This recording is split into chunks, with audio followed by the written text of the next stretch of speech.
माया के झूलना तोला रानी अपन भाई हम झूलाऊं वो।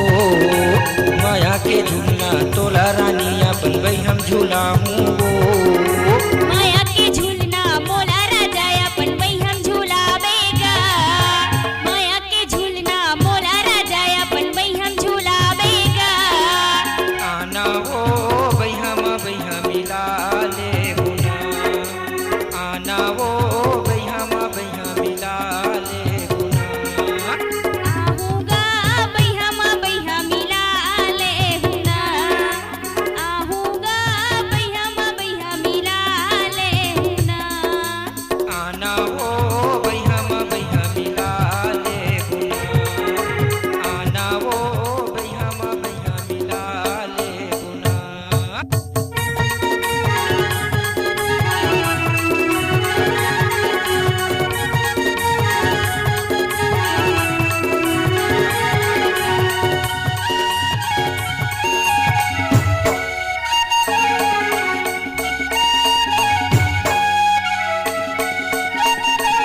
बहेरा पेड़ के धागा मगोरी झूलना तोला झूला लेते वो। बहेरा पेड़ के धागा मगोरी झूलना तोला झूला लेते वो। बहेरा पेड़ की धागा महाराजा झूलना मोला झूला देवेगा। बहेरा पेड़ की धागा महाराजा झूलना मोला झूला देवेगा। आना वो भाई हम मिला ले गुना। आना वो भाई हम मिला ले गुना। आहूँगा भाई हम मिला ले गुना। आहूँगा भाई हम मिला ले गुना।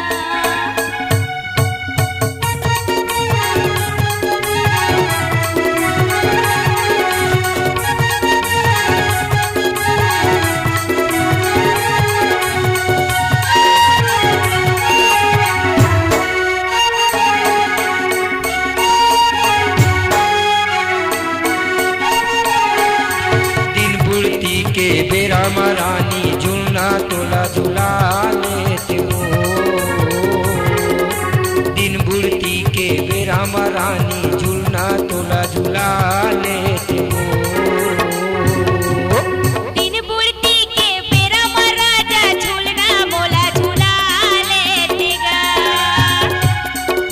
दिन बुढ़ती के बेरा महाराजा झूलना मोला झूला लेतेगा। आना वो भाई हम मिला ले गुना। आना वो भाई हम मिला ले गुना। आहूँगा भाई हम मिला ले गुना।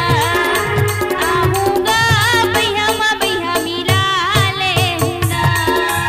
आना वो भाई हम मिला ले गुना। आना वो भाई हम मिला ले गुना। आहूँगा भाई हम मिला ले गुना। आहूँगा भाई हम मिला ले गुना। आना वो भाई हम मिला ले गुना। आना वो भाई हम मिला ले गुना। आहूँगा भाई हम मिला ले गुना। आहूँगा भाई हम मिला ले गुना। आना वो भाई हम मिला ले गुना। आना वो भाई हम मिला ले गुना। अपने गाने को ऑडियो वीडियो डिजिटल रिकॉर्डिंग करवाना चाहते हैं तो चले आइए Priyanshu studio Bemetara. Mobile number है 9399345518।